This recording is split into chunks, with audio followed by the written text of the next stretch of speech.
Welcome to the High at 9 News Hour, where you will hear from cannabis industry experts and professionals from around the country talk about important topics while shining light on global issues and discussing cannabis as it relates to politics, regulation and reform, data and technology, science, research and medicine, family and parenting, art, celebrities and entertainment, fitness, sports, mental health and wellness, and plant-based medicines and entheogenics. Together, we are building a stronger community, fighting the stigma and creating change. With your hosts, Jason Beck and Rico Lamitte, joined by special industry expert correspondents from around the country, and daily antics brought to you by cannabis. Coming to you live every Monday through Friday at 9 a.m. Pacific Time and high noon on the East Coast. And thank you all for getting high at 9 with us.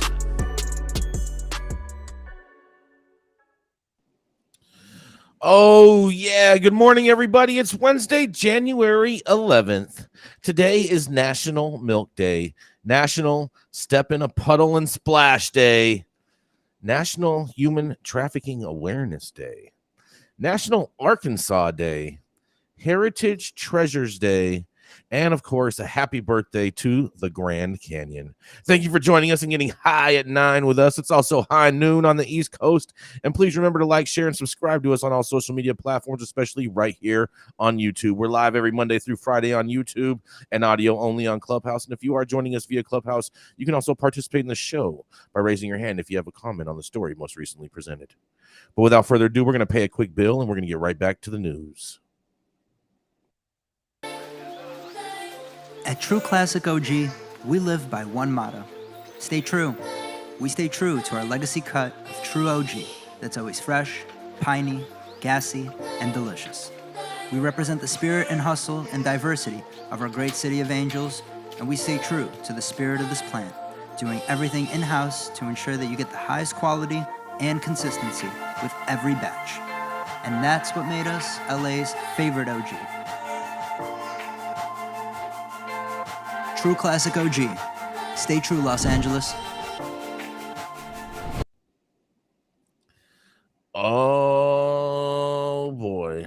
I'm gonna go into my story first, you guys, because it's a quick little tale about some major confusion going on that I know Gretchen is gonna have something to talk about. Because the executive order for palm cards guiding law enforcement in Kentucky medical marijuana is very, very vague, and the cops are really confused. Days after Kentucky Governor Andy Beshear's executive order granting preemptive pardons for medical marijuana obtained out of the state went into place on January 1st, but there's confusion about how the order functionality operates and continues, raising fears that Kentuckians legitimacy seeking medical cannabis could still face criminal consequences. See, Gretchen? One element potentially contributing to that confusion are the palm cards Beshear said would be distributed to law enforcement officers across the state to provide guidance on the executive order and what to do if they encountered someone with medical marijuana in their possession. Through open records requests, LEO Weekly obtained copies of the palm card earlier this week. The palm card tells law enforcement that the person needs a document from a physician diagnosing them with one of 21 medical conditions, but does not describe what that document should look like. The lingering vagueness of the executive order and the palm card heightens concerns that people seeking cannabis out of state could still run into trouble. In a quote, "To me, everything is going to fall in the hands of the police officer, what they feel like doing that day," said C.J. Carter, state director for Minorities for Medical Marijuana. "It's totally up to them to bring that they aren't too many guidelines that they are aware of that they have to follow," they said. The executive order isn't going to make it convenient for anyone on the medical marijuana front. What will ensure it is that the fact that not a criminal that there is not going to be any criminals, they're saying, said Beshear on December 29th ahead of the order trafficking effect. The palm card acts as a checklist for officers, listing things a person they stopped will need to be in compliance with the executive order, including document from a physician, In addition to the unclear language about documents, the palm card also does not mention what happens if a caregiver procures cannabis for a patient by themselves and is stopped despite the text of the executive order extending pardon protections to caregivers. Instead, after the words information for caregivers, the card includes a website of the governor's medical cannabis advisory committee, which includes links to press conferences, information about the committee and the executive order, which does not contain information on caregivers. Bashir has previously said that the palm cards would be handed out to law enforcement across the state by January 1st, and the governor's office did not respond to questions sent on Tuesday about the executive order. LEO Weekly included a question about whether all law enforcement in Kentucky received the palm cards yet. And without any standardized documentation, Carter worries that people will fabricate documents to smuggle marijuana into Kentucky, giving medical marijuana a black eye in the state. Kangu Nijuhara, a policy strategist with the ACLU of Kentucky, worries that without additional guidance or standardization, law enforcement officers might view legitimate documents diagnosing qualifying illnesses as fakies. See what I'm talking about, Gretchen? The executive order provides little more clarity on what kind of documents patients need. It says that the signed and dated certification, the doctor must list their name, address, telephone number, and license number along with their diagnosis of the patient, but it does not specify a format for the document to be in. The executive order also does not mandate that the physician prescribe or otherwise recommend marijuana. Unlike states that have legalized only medical marijuana, there is no state-issued card or any other patient registration for Kentuckians seeking cannabis. In a quote, they say, "It's just a piece of paper. It can be forged. It can be typed up on its own. It's not an official document. It doesn't come directly from the state," said Carter. That's from the law enforcement, Gretchen. The lack of clarity over the documentation, accompanied by a broader misunderstanding, is about what the executive order actually does, with some people even believing it has legalized, the drug advocates say. And this article keeps on going on and on and on. And I have so many questions. I can't wait to hear what you guys all have to say about this. Do you guys think that law enforcement is going to be caught up, so to say, in the weeds on all this? And this is Jason Beck reporting for the High at 9 News Hour. What do y'all think? Well, Jason, I don't know why you are so confused and baffled by the story, since we covered it 2 days ago. I covered this story, the exact same story. These cops, it's not the same story. It's from Leo Weekly. They even used this. It's no, the exact same story. This story is not from Leo Weekly. Right. They quoted Leo Weekly. City Beat took it from Leo Weekly. City Beat jacked them. Nothing has changed. The palm cards are what they are. Kentucky sucks. Move along. Next story. Hold on. Palm cards. I said this earlier. I'm going to say it to you guys again. You guys, when you hear the word palm cards, you don't think of Miss Chloe. Miss Cleo? Yeah, Miss Cleo. Yeah, Miss Cleo. Rico. Yeah, Rico's with us. Yeah. Good morning, brother. Yeah. Big time tech difficulties this morning. I had to reboot my computer. I figured out what Jason and Gretchen are doing is they're just laying the hype for the boxing match. Oh yeah. Jason's leaning into the Logan Paul school of internet dynamics. Logan Paul's on some big he wants to be in that. Well, I'm just telling you, there's going to be a lot of confusion, and the cops are already confused in Kentucky. So you already know that that's going to spell trouble for a lot of unknowingly Kentuckians, or maybe not even Kentuckians, just people that are forging cannabis recommendations. Just saying. We shall see. Rico, what do you have for us today?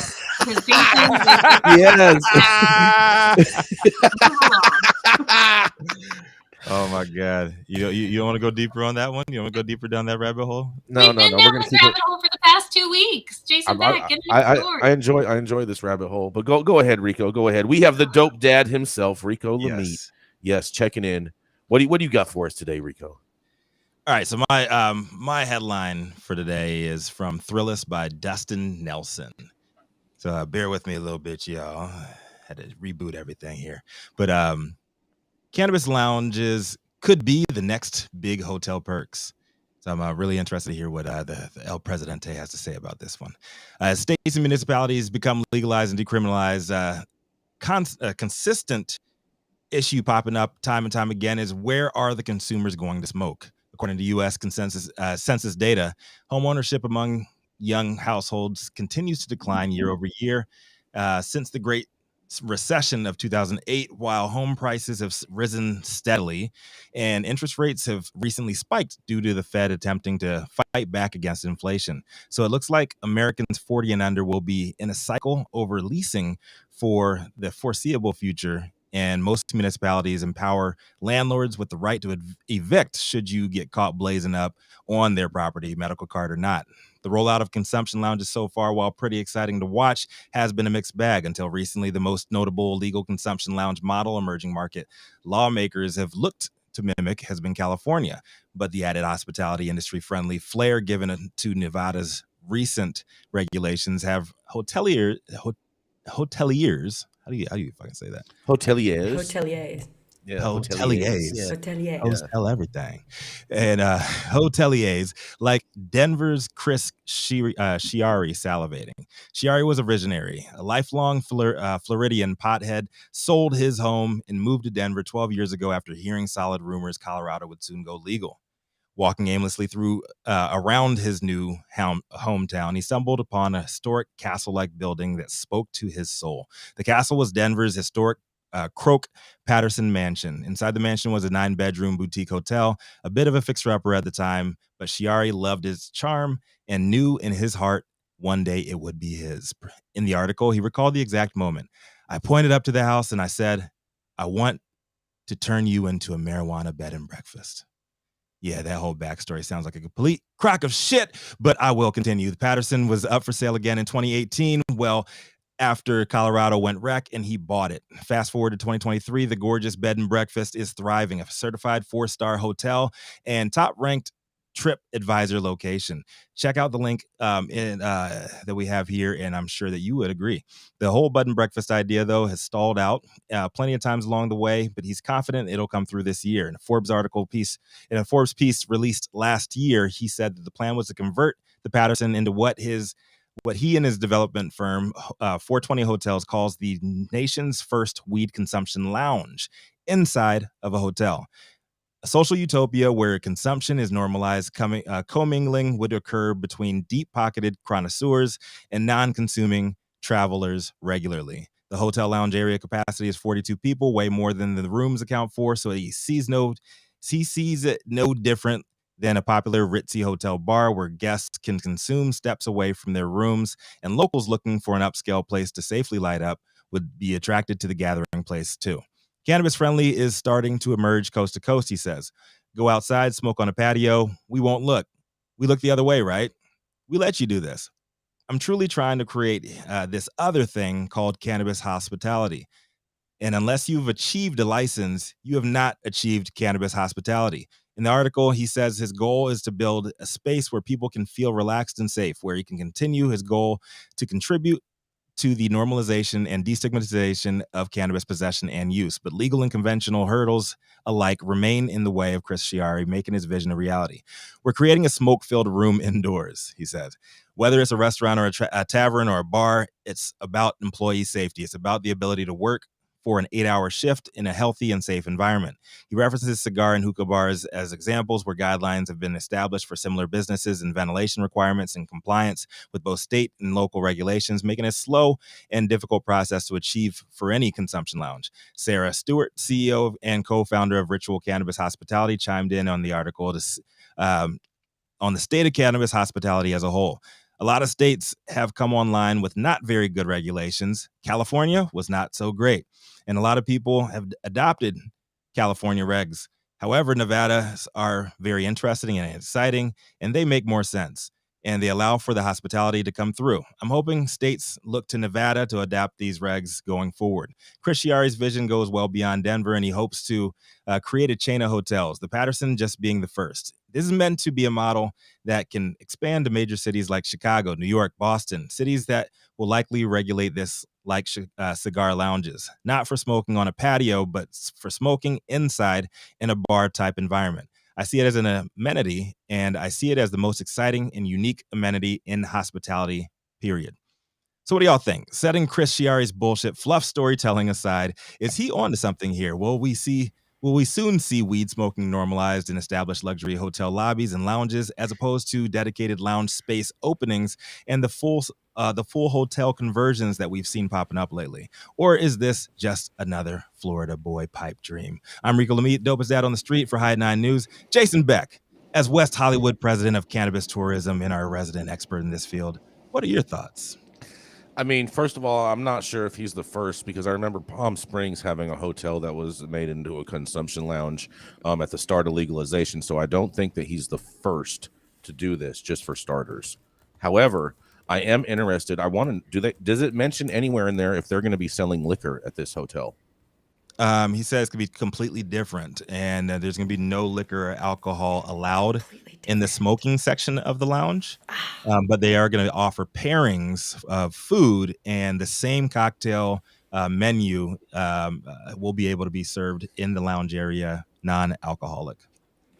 Okay, so all right, so I get what he's saying. So basically, what he's saying is that the hotel is going to sell alcohol, but in the designated area that's permitted as a consumption lounge, there are no alcoholic beverages, but you can order the same beverages that you could order off the bar, but just virgins that will be delivered to you in the consumption lounge. Correct. Okay. I mean, this is gonna work. I have another question. It sounds like it's too many moving pieces. So basically, you also could smoke, because from what you said, he said you could smoke also in your room, correct? Like you could smoke on your balcony. No, the lounge. No, so not even in your room. I thought you said that if you smoke in your room, they're just gonna be like, don't ask, don't tell. He said that's the way people are doing it right now. He said the way that he wants it in his hotel is going to remain the luxury 4-star hotel, the way everything else is. However, the lounge area, like you go into any hotel, there's a bar area. He said that is going to be dedicated for smokers and non-smokers, and he sees non-smokers being able to commingle with the smokers alike. I mean, I am dying to jump in here just really quickly. What experience does he have running a hotel? Like, I think let's look at what experience he's been running it since 28. He's been running it since 2018. So and it's doing great. He's just going to flip a switch. 4-star hotel. Yeah. So he's just going to flip a switch. Yeah. And he said that the hangups have been regulations keep on changing. Yeah. And he said right now he's just been working with the state because it is an enclosed area. It's not an open area. It's not a patio. It's not like a half and half, like where you like open a big garage door or anything like that. It's completely indoor. He said that's where the hang up has been, but he has received his conditional license, and he's just making sure that he can get it inspected and approved to get it up and running this year. He said the same thing was going to happen last year, and it didn't go through. He said, but all his ducks are in a row now, and he's hoping to get it open within. But right now, he's still saying that he's a bed and breakfast. But there's no consumption right now anywhere. There's no permitted consumption. So they're allowing people. Spot, but they are allowing people. Okay. They're allowing. Yeah, they have a don't ask, don't tell policy until they get their permit. That's what that's what the don't ask, don't tell is. Okay, gotcha. Yes. I don't know. Despite all the naysayers, I think this is a good idea. I knew you were going to say that. Well, shut up. So. You guys must be related. we have seen time and time again, and the data will show people will travel for cannabis. Yeah. I mean, 20% of tourists has said that they chose Colorado as a tourist destination because they legalized cannabis. And I think if you want folks out there just for cannabis, you need to give them a place to consume. And so a hotel makes perfect sense. People are going to come there. You want to offer hospitality. I think this is a good idea. I think it should be done. Absolutely. I think people go places all the time, and if they want to light up, they're going to buy some stuff, and they shouldn't be on a street corner hanging out in the smokers lounge by the bus stop trying to do it.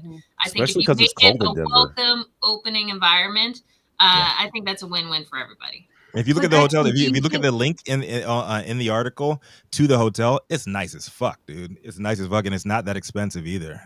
What's not expensive? What's not expensive? 170 a night.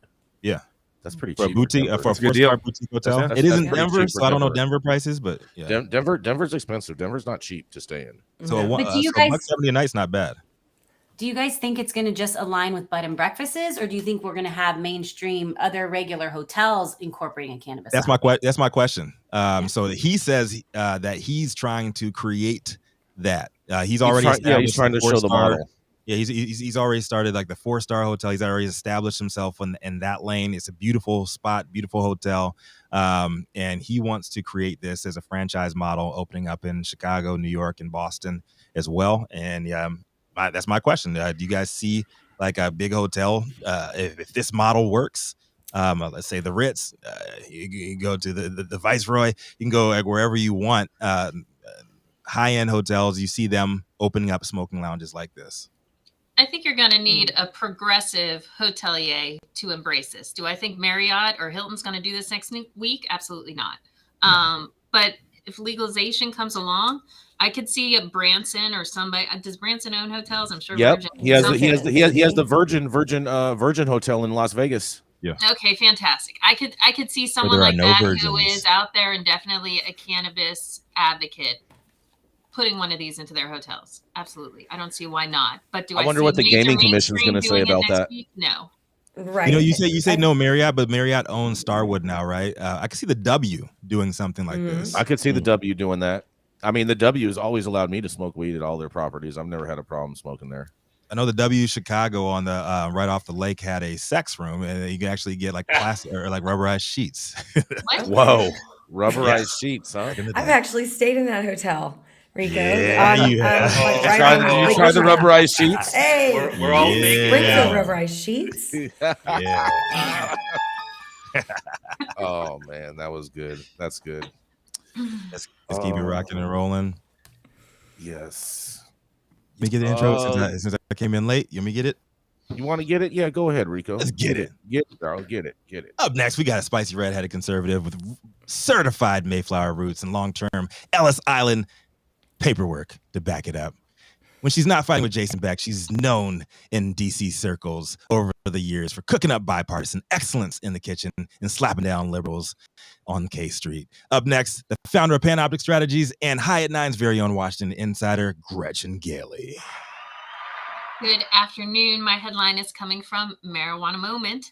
And the headline is Prior State Marijuana Convictions Are Giving Federal Prisoners Longer Sentences, a new report shows. Hundreds of people received more serious federal prison sentences in the last fiscal year because of prior marijuana possession convictions in states that have since reformed their cannabis laws, a new report published on Tuesday by the U.S. Sentencing Commission. While federal marijuana possession cases have declined dramatically since 2014, as more states' legalization laws have come online, the report highlights the long-term consequences of cannabis convictions in terms of federal sentencing. It also reveals how many federal defendants faced enhanced sentencing due to state-level marijuana possession offenses, even after their state's policy evolves to decriminalize or legalize cannabis. USSC said in October that it was looking into revising its guidelines to change how marijuana possession convictions should affect a person's criminal history calculation in sentencing decisions. Now it's produced data demonstrating why that reform may be necessary. In fiscal year 2021, there were 4,405 federal offenders who received additional points on their criminal history score because of a cannabis possession conviction, accounting for 8% of all federal cases. Among those offenders who got extra points, 1,765 were placed in a higher criminal history category that comes with an enhanced sentence. Almost all of the people who face more serious federal consequences got their marijuana possession record in a state that has since either decriminalized cannabis, legalized possession, allowed medical cannabis, facilitated expungements, or some combination of those policy changes. To advocates, this finding is another example of how the state-federal marijuana disconnect leaves some people more vulnerable to serious penalties, even as states increasingly move to adopt reform and federal prosecutions dwindle despite prohibition. What's more, USSC's report reveals that among the 1,765 whose marijuana possession offenses affected their criminal history category, 42% were Black and 40% were Hispanic. Overall, federal cannabis possession cases have dropped considerably in recent years, particularly as more states have elected to legalize marijuana in some form, and after the Justice Department released the so-called Cole Memo in 2013 that generally urged discretion in federal cannabis prosecutions. In fiscal year 2014, there were 2,172 federal marijuana possession cases. That dropped to just 145 in the past fiscal year. and 70% of people with possession cases over the past 5 fiscal years received an average prison sentence of 5 months. This is consistent with other recent federal data showing a downward trend in marijuana cases, including a recent finding that Customs and Border Protection cannabis seizures fell to a record low in fiscal year 2022, dropping nearly 95% over the past decade.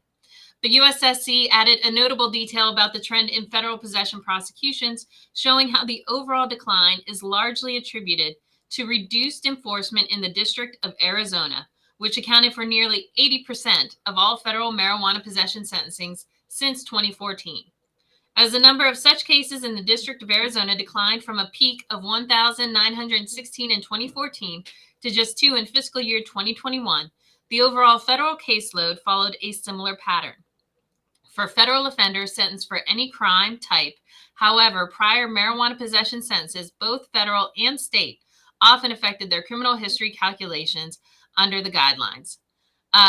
You can go on to read more about this. This is a bit more of a lengthy article.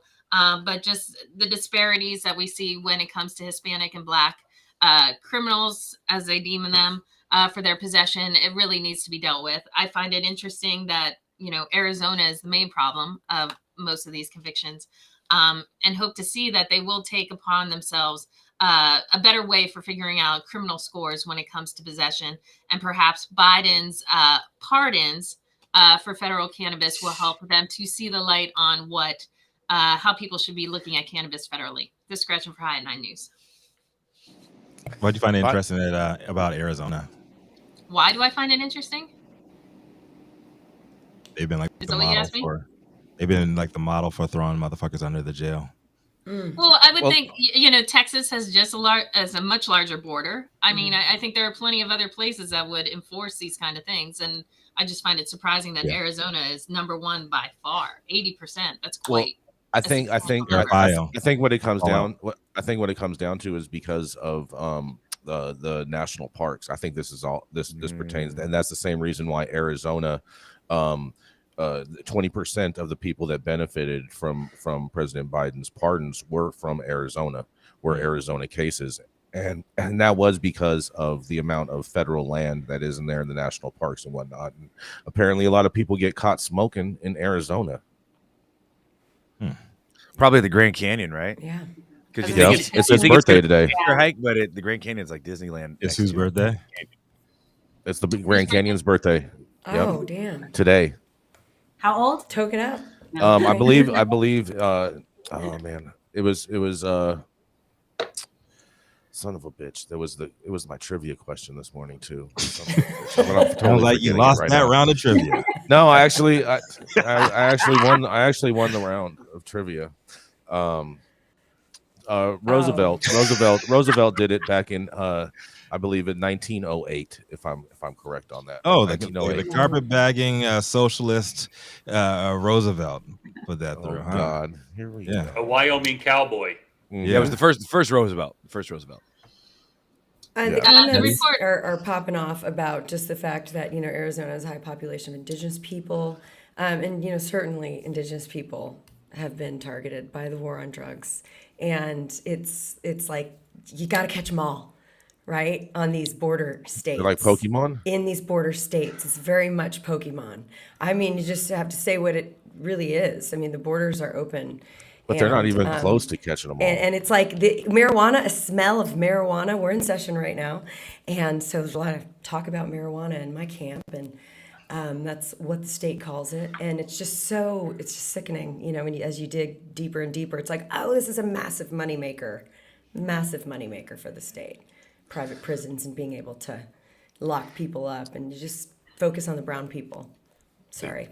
It is pretty crazy in regards with that. What do you have to say about this, Rico? What do you think? I think that I don't know, man. You don't know? Free all the prisoners. Free all the fucking prisoners. Free all the prisoners. Free all the prisoners. I think as long as we're able to make like legal money on the outside, like all of these cases, if they're non-violent at the very fucking least, they should be released. I don't give a fuck when everybody's like, oh, you can't do this. You can't. What are we going to do? What about the infrastructure? What about the fucking communities you've demolished? What about the families you've separated like over the years? Generations of wealth have been lost because people have been thrown in jail, and some for just having a joint in their pocket, and a lot of people for not having shit, but they were associated with it. My homeboys back in Virginia, if their car smokes, it smells like smoke. Nothing found whatsoever. They get locked up, do years. So I say release all these motherfuckers. A lot of times it was 3 strikes too, 3 strikes, and they could find a blunt on them, and that would end up being their 3rd strike, something like that. Yep, straight up. That's what I think, and I'm like, fuck Biden. Fuck all right, we're gonna keep working on that. We're gonna keep it moving. We're gonna keep it when we got to pay a bill. Respectfully. Flying into LAX and you want to taste some of the best weed in the world? Then stop by LAXCC, the closest dispensary to LAX. Located at 8332 Lincoln Boulevard and open from 8 a.m. to 10 p.m. 7 days a week. Always make LAXCC your first stop when you touch down in LA and score like a winner. And don't forget to tell them I sent you and mention like to get high at 9 for 10% off your full order. The thoughts and opinions and general overall shade on the High and 9 News are those of the individual speakers and not those of any other speaker or its followers. The statements made do not constitute legal or accounting advice, and our speakers make no representation regarding the legal status of any substance in any country, area, or territory of any authorities. The views expressed in this room do not establish any fiduciary relationship, and our sponsors do not imply or constitute any endorsement by us or the expression of any opinion whatsoever on the part of any speaker on stage. If you're an easily offended person, the show is probably not for you, and you probably shouldn't have voted for Biden. I love Joe Biden. Run the commercial.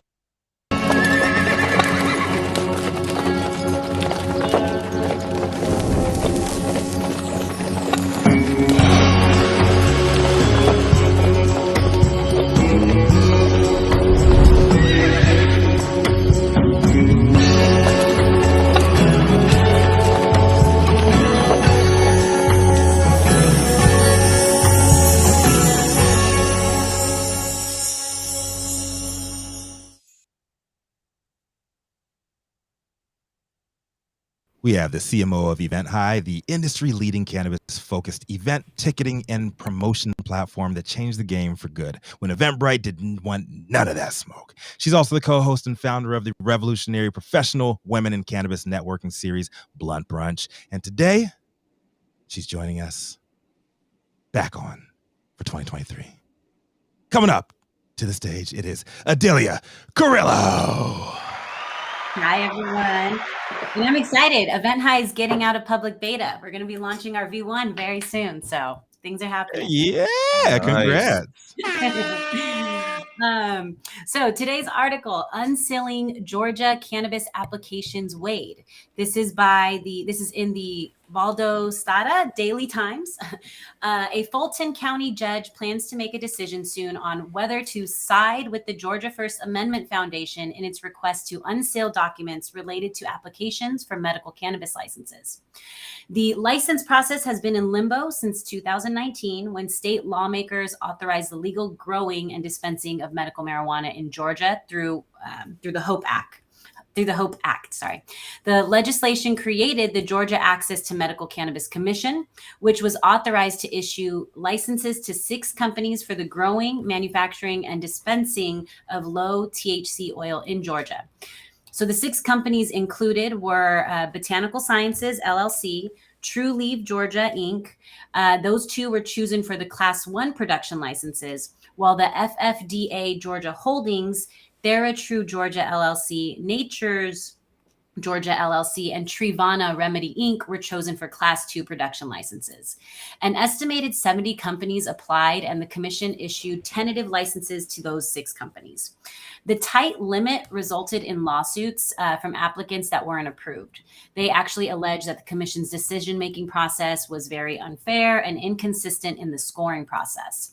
Now, South Georgia's Botanical Sciences and Florida-based True Leaf were issued those licenses late in September. However, they are expected to be delayed amidst this lawsuit. Now, earlier this year, lawmakers attempted to expand the number of licenses, but that effort failed to clear the General Assembly before the end of the legislative session back in April. There was a motion to unseal these records in Fulton County Superior Court so the public could have access to the scoring process of applicants. However, Administrative Law Judge Stephanie Howells in June ordered that pursuant to Georgia Code Section 16-12-2220, these matters have been designated as confidential. Accordingly, any documents submitted or filed, any transcripts, any recordings are going to not be subject to Georgia Open Records Act, and they will not be publicly disclosed. With this, she has also ordered that all cases referred to the Office of State Administrative Hearings by the Commission to be closed to the public and to all non-parties. They spoke with Matt Parrish of TheraTrue, Georgia, which was issued one of those licenses. And he added that he wants them to include all working papers, recorded information, documents, and copies produced by and obtained and produced by, they repeated this, and obtained by or disclosed to the commission shall be confidential data and shall not be subject to the Georgia Open Records Act. So more than 25,000 patients are actually on the state's registry to receive medical cannabis, and GFAF said the significant public interest in the licensing process should be considered before sealing any records. It does end with Fulton County Judge Rachel Krause at the January 6th virtual hearing said she actually planned to have a decision within a week regarding GFAF's request to amend Howell's order and unseal the documents. So this is Adelia reporting for the High at 9 News Hour. Do you think we are going to start seeing this happen more and more in other states, and do you think they should unseal these records? I'd love to hear from you all. I'm all for unsealing the records. I think we need Matt Taibbi to get in here and release it like a Twitter file. Taibbi? Yeah. We have these same problems in California. We've had to fight to keep our security records secret because our Freedom of Information Act mandates that this be given out to the public, and we're fighting that. But every place where you have information that's sensitive like this, someone's going to want to keep it secret. And I'm a First Amendment guy. Unless there's some compelling reason to keep it secret, let's know who the players are and where the money's coming from and who they're backdooring into these businesses. Because I've seen every type of sketchy shit you can imagine. And we have pretty tight rules here. So, I like to know who's doing this, who we're involved in, so we don't have somebody in the background pulling strings with the money and operating these things. It's not allowed. I know felons doing this off the books, and it's, I mean, I'm a felon myself, so that's not a pejorative in itself. But some of these guys they're doing this because they're intended to defraud people. Sunshine. We do have Dr. I highly recommend anybody just go and look at declassified documents. There's so much. You can hate Trump all you want, but he declassified so much shit. And look at declassified documents and take a half-second step back away from the 24-hour news cycle and see how much shit has gone down that our government has kept quiet over the years. There's so much available for everybody to see, but we're so hung up on, oh, this motherfucker did this today, he did that yesterday, and we forget about everything that happened 5 years ago that you were pissed off at, and it's all coming to light. Like, let the sun shine. We do have Dr. Felicia from the audience, and she is in the great state of Georgia. Dr. Felicia, do you have any thoughts on this? I'm all for opening up the records, and the way they set up the law regarding medical cannabis, they wrote it into the law to keep the application process opaque. So I'm not surprised, and I know for a fact that two of the winners of this application process certainly made contributions to Kim. So it's a big pay to play kind of situation, and it's unfortunate for the people of Georgia that we've been waiting for 7 years to get medicine, and because people want to be crooked and be backdoor dealing, that people still don't have the medicine. So I'm quite disgusted with the whole process. Amen. Very, very, Amen. very fair. Yeah, Information. Thank you, Dr. Felicia. Dr. Felicia just said it best. And the only thing I want to just add to that is, information is the only truly valuable resource that we have. Of course, it's going to be kept by a very few number of people so that they can profit first and they can get what's good for them. And so unseal everything is my stance. What about the people that say no seal, no deal? I mean, you got to take it on a case by case. Okay. With that, Check for a wire. Yeah. there you go. Dale knows. We got to keep it moving. Coming up next, this 35-year-old practicing attorney with 23 years in California cannabis space. Dale is a former member of the club Feds, serving over 52 months for cultivation and intent to distribute to a handful of terminally ill patients.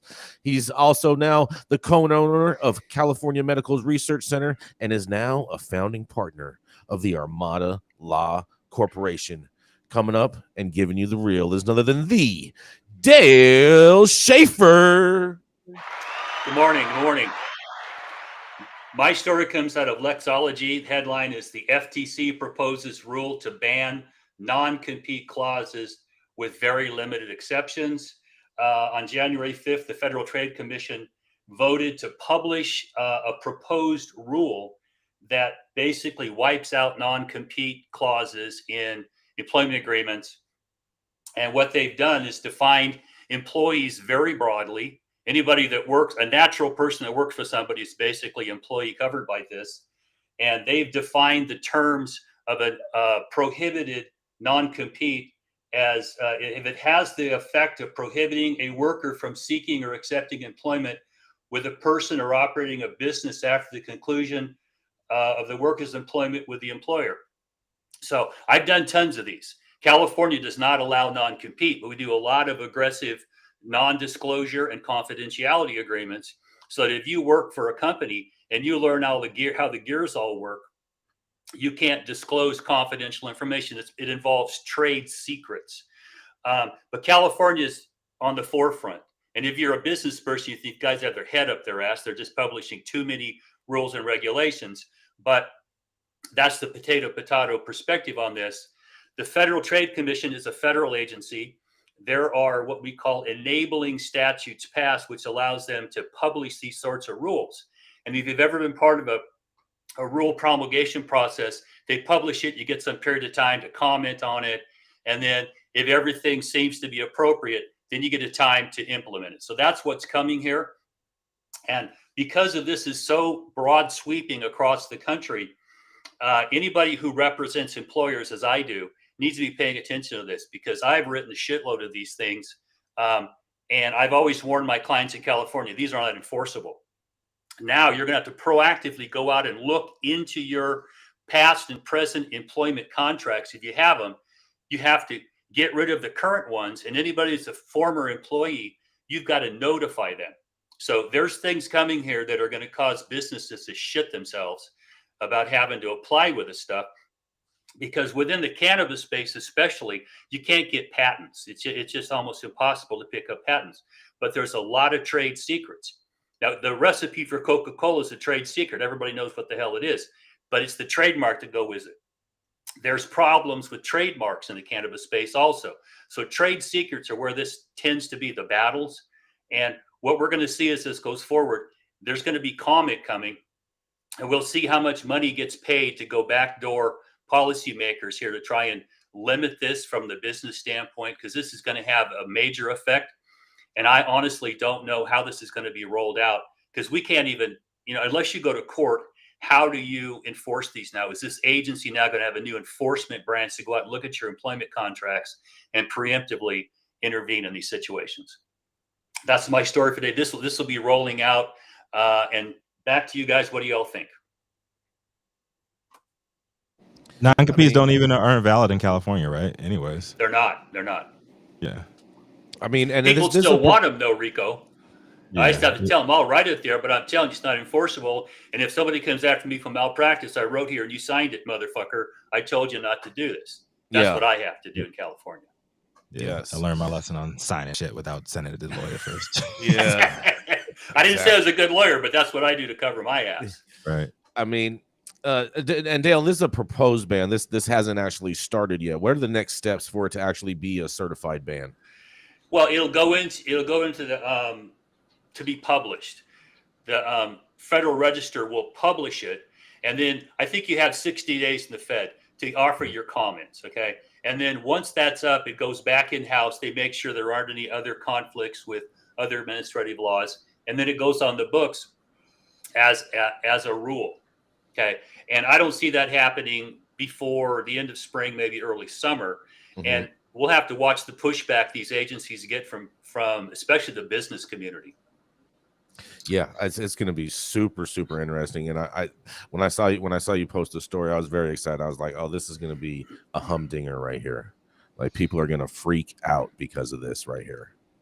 Well, I hope that the government moves ahead with this ban. Almost every job I have had in my life has involved a non-compete clause. And it has made life extremely difficult in moving on to the next position.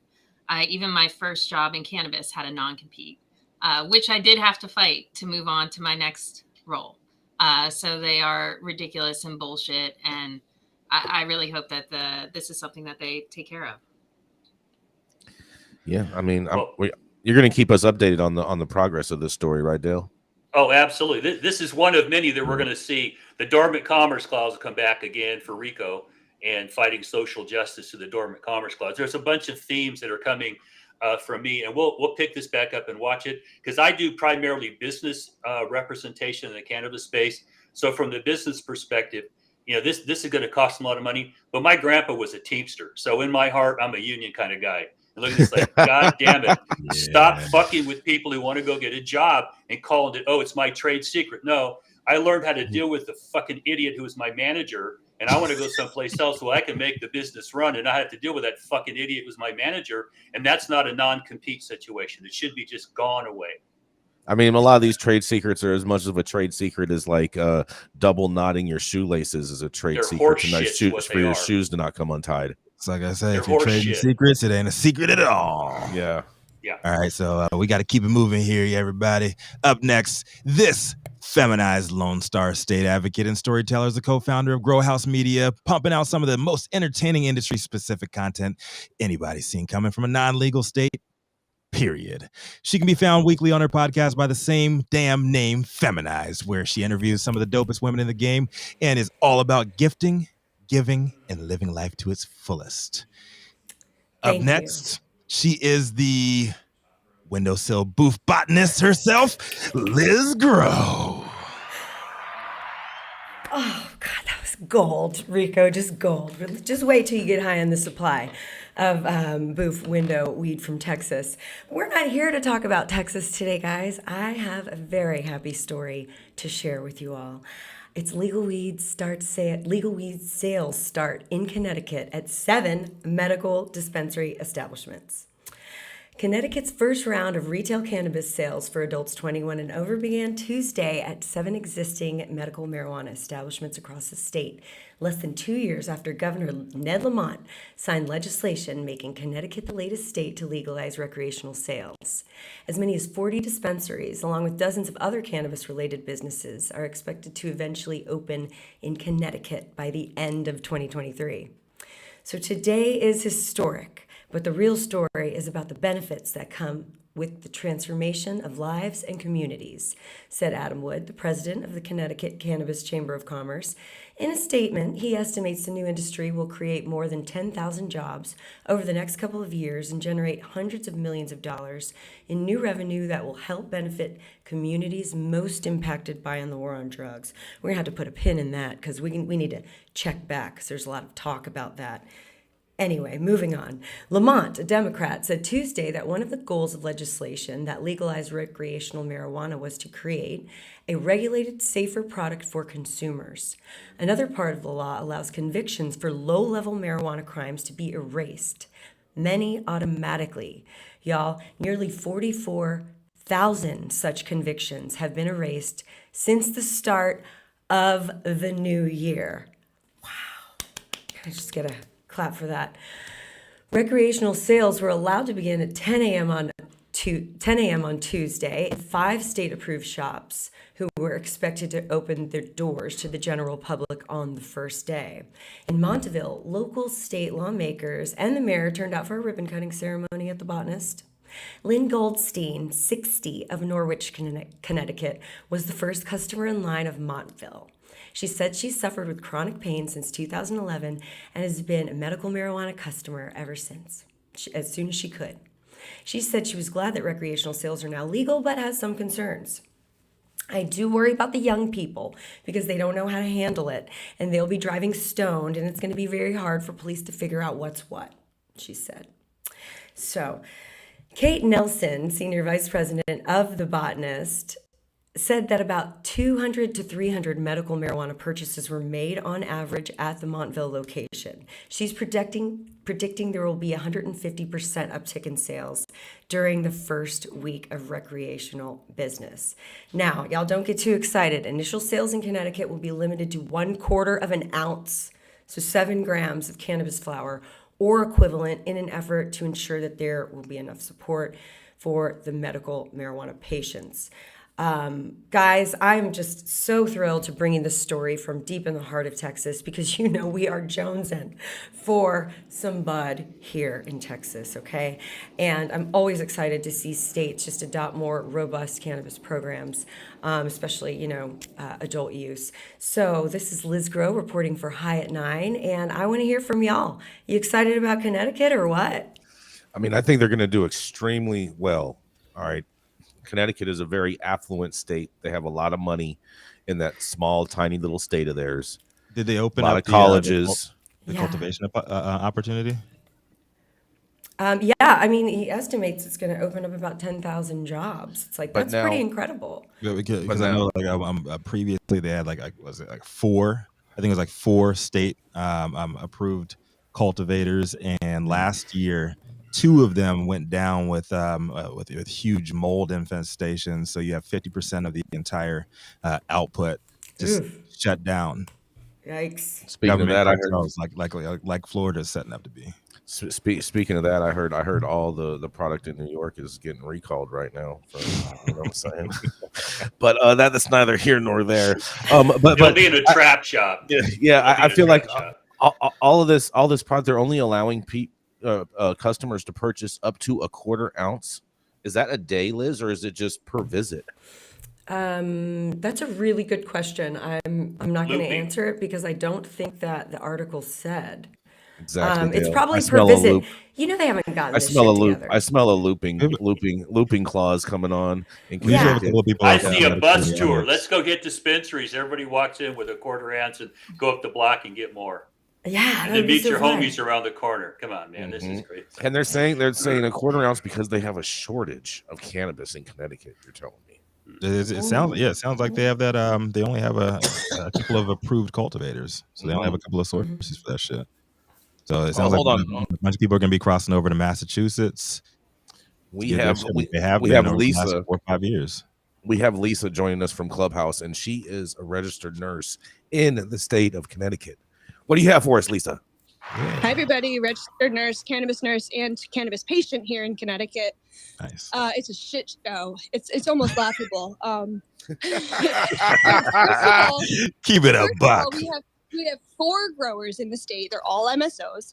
We have the dispensaries that opened yesterday. 7 out of. Did we lose you? Lisa, you with us? She's got Rico's computer. Lisa. Hey. Lisa, we lost you, Lisa. There we go. Rolling down the smoking your Stradivarian XR 277, and we sold such shit. We delayed opening for like a year so that we would ensure the medical patients had their supply. And yet for 2 weeks before we opened, they were saying, get your supply. There's not going to be enough. And apparently it doesn't matter because nobody bought this shit that we sell here anyway. So long live the trap. Long live the trap from the nurses. Yeah, the trap never die. Lisa, are people still going over to get most of their stuff from Massachusetts, or are they getting it from other places now? We're big fans of Maine. We are big fans of Maine. Shout out to Maine. Maine caregivers. The main caregivers know what's up. And the Connecticut traps that are winning are just going to Maine, buying, coming back, and delivering it to Connecticut residents. That's the game now. Welcome to cannabis. I love it. New England weed. I love it. Congrats on the legalization. Yeah. Congratulations. Thank you, Lisa, for coming up. But we got to keep this moving. Coming up next, he's a cannabis wizard doing his damnedest to continue the work of the merry pranksters and the Brotherhood of Eternal Love. Alongside this Hogwarts PhD in tripping balls, he's also the co-host of What's Good, the Cannabis Flower and Hash Review Show, as well as host of Radio Free Earth podcast, boasting over 33 years in the game for genetics cultivation. He is none other than the immortal Transylvanian Count himself, Mathieu St. Germain. Thanks, Brother Jason, and everybody else. Happy Wednesday. My story is in line with the same thematically with Rico and Gretchen's. It comes direct from High Times, and it's a study reveals that California law enforcement is more likely to arrest black teens. The 6th annual report published on January 1st by the Racial and Identity Profiling Advisory Board made many observations about California's law enforcement officers. Over the past 4 years, the data collected under the Racial and Identity Profiling Act has provided empirical evidence showing disparities in policing throughout California. This year's data demonstrates the same trend in disparities for all aspects of law enforcement stops, from the reason for stop to actions taken during the stop to the results of the stop. The report spans data that occurred between January 1st, 2021 to December 31st, 2021, and analyzes information from 58 law enforcement agencies and the negative impacts of citizen interactions with police with a focus on youth. In the 2021 timeframe, more than 3.1 million stops were reported, and this is just in California, folks. In the terms of perceived race or ethnicity, police agency states that 42% were Hispanic Latin, 30% white, 15% black, 5.3% Asian, 4.8% Middle Eastern, 1% multiracial, and the rest were aggregated. Reasons for a law enforcement stop include either a traffic violation at 86% or reasonable suspicion of being engaged in criminal activity. Come on, what's that? 10.5%.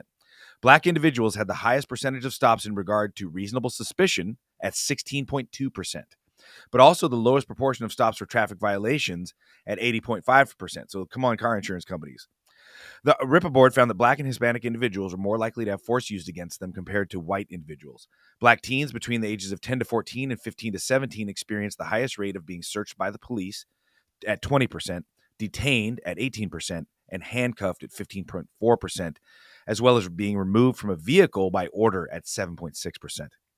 Black adolescents were detained curbside or in a patrol car 36 to 44% of the time, searched over 40% of the time, handcuffed over 30% of the time. Ultimately, this data shows that teens who are perceived to be black were searched 6 times the rate of white adolescents, and those perceived to be Hispanic were searched 4 or more times. The interactions that teens have with law enforcement, including repeat interactions, impact those individuals' mental health. Research shows that the types of contact and frequency of involuntary contacts with law enforcement may have a harmful impact on the individual stop, triggering stress responses, depressive symptoms, anxiety, and other related negative mental health impacts. This research suggests that racial and identity profiling goes beyond the criminal legal system and policing and is also a critical public health issue. Based on the research, the board believes that the public health officials and policymakers should treat racial and identity profiling and adverse policing as significant public health issues. It is imperative to recognize that police interactions can negatively affect the mental and physical health of individuals who are Black, Hispanic, Indigenous, and other peoples of color. Doing so could help significantly reduce the high stress, community fragmentation, and poor health outcomes among community members who experience targeting of their neighborhoods and aggressive policing practices. Given this, adequate resources should be invested to understand and address the health implications of racial and identity profiling. And this goes, back to the history of our country, as well as the foundation of Western European principles on Christian institutionalized white supremacy, COINTELPRO and the program by the FBI, as well as the CIA, to target Black Americans and keep them from having self-efficacy and self-agency and their own generational wealth. And I think that this is ripe for all of us to discuss. And thank you very much. Cops gonna cop. What's that? You have the aggressive. I would like to see a cop exchange. Like send these aggressive ass cops from the hood. Send them over to the white neighborhoods and send the nice ones over to the black neighborhoods. Cop exchange? Let's do that. Cop swap. How do you determine the nice ones? Tell us who the nice ones are. What's that criteria? I think another thing buddy, that's important is that I catch you speeding over here one more time. I'm going to give you more than a warning. Okay, Bob? All right. I think another thing that we've lost is community policing, and the police officers should live in the communities that they police. A million percent. You live in the community you police, you grow up, all of a sudden, instead of seeing these people as some, as being some occupying force for some, alien tribe of people, you're actually with them and you're growing up with them, and the moms and the aunties and the uncles, and the kids coming up. And you understand, you get as a law enforcement officer at that point, I would think that then you would get a perspective as how to really help these people improve their lives, and you could be of service.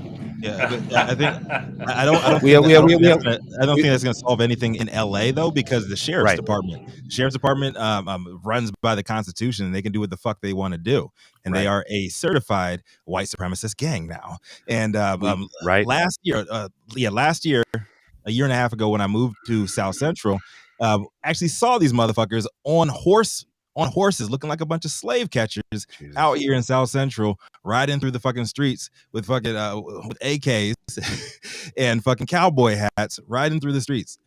LA Sheriff Department, all the way out here, perusing the black neighborhoods, just intimidating folks. That's the kind of shit you got to deal with. We got to stop these sheriff's departments from answering to nobody. They answer to God.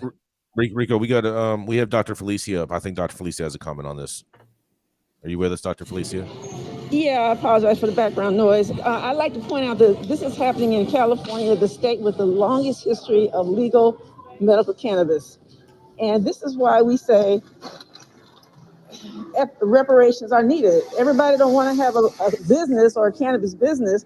That's why people who are being swept up in this racial profiling should be getting cash awards. That's what I think. And I took care of a vet the other day who's a police now, and he said the same thing that St. Germain just said. The people who police in the community should have grown up in that community. Start recruiting out of the community and have those people be in the community instead of putting other people who are afraid of their shadow and shooting people at the slightest excuse. Yes, indeed. I totally agree with those statements in regards to the neighborhood policing and the fact that cops should live in the neighborhoods that they do police. I just think it creates a much better community environment. It makes people engage with people as opposed to just a subject or just a random interaction, because these are the people that you're going to be around on a constant basis. Period. How do you get that accomplished though? Because I've represented cops. I've been inside cop politics. I've seen how they react when one of their brothers gets killed going into enforcement action, and their butts pucker up. They circle their wagons and trying to get into that and convince them that, we need to do mental health to places where they're sent, and they're encouraged to be afraid when they go in there. It's a bad system. And trying to get more people in there that understand the community is a wonderful thing. But the policymakers and law enforcement like the old ways. And the old ways were very racially discriminatory. Yep. California had Jim Crow the whole time it was growing up. It just didn't call it that. Yep. You go to LA County and you're black down there, you got a hell of a different problem that I had when I was rolling around down there. Yes, and let's not forget to educate ourselves on the history of the police and the sheriff. The police were created in America as a force to control runaway slaves and freed black persons. The sheriffs were created in Europe to protect the king's property, i.e., livestock, water rights, and land rights from the serfs and peasants who they stole those resources from at the point of a sword. And we watched one of the things we've been talking about is the English royal family. We've watched the English royal family perpetrate that same crime on the entire world for the last 600 years plus. Yeah, but it's adolescent and young males that all these laws are targeted at. And I agree, Dale. Deal with young men who have more testosterone and less brain matter. They're fucking violent. They steal. They got problems. We don't have an answer for them other than stick the cops on them. It just doesn't work. Right. Mental health support for families that are poor and indigent, support for single mothers, and finding healthy outlets for everybody, because really every human starts out as a baby full of potential, and every person wants to be good and contribute. And most people are shunted off into criminality and malignant forms of antisocial behavior because of lack of opportunities in childhood trauma, sexual, drug-based, or violence-based. When you want to grow some of the best weed in the world, then you must start with the best genetics in the world. Go to www.dnagenetics.shop to order regular, feminized, or autoflower beans. All of your favorite DNA genetics cultivars such as Kosher Kush, Skywalker Kush, and oh yeah, Chocolate Truffle Shuffle. Boasting more cannabis awards for their award-winning genetics than any other company in the world. Remember to go to www.dnagenetics.shop to see why our terps don't lie. Thank you all out there for tuning in with us for yet another episode of High at Night News. You can always catch us weekdays, 9 a.m. Pacific and high noon on the East Coast. Big shout out to our live audience members and online supporters tuning in, giving us feedback on the daily news headlines of chaos, also known as the developing cannabis industry. Our vetted industry correspondent team tuning in from all over the global community, bringing us the much needed variety of perspective and adding your respected opinions to the conversation. To our production team, thank you, Cloud Media Partners. Thank you, House of Fuego, and the wonderful Jaja Simone out there holding things down for us on Clubhouse, keeping our AV struggles to an absolute minimum. And to our haters, y'all never cease to amaze me. The vitriolic waste that you spew daily in the comment sections and also subliminally on your own social media pages is the most invigorating source of life energy since known to modern man since the discovery of adrenochrome. Please keep doing what y'all do so we never need to visit the Bohemian Grove. If you know, you know. And finally, Cannabis Sativa L, the reason High at 9 News team shows up and read these headlines every single day. We shall forever be in debt to your great beauty and wonderfulness. Thank you. Thank you. Thank you. Thank you. And it's Wednesday, January 11th, 2023. Show's over. You've been blessed with today's top industry headlines. We hope there was enough to put in your pipe and smoke it at least until tomorrow. Y'all know who it is. Rico Lamitte, the dopest dad on the street, signing off. And remember, when life gives you no place else to turn, you can always turn the fuck up. Run that motherfucker, Adam.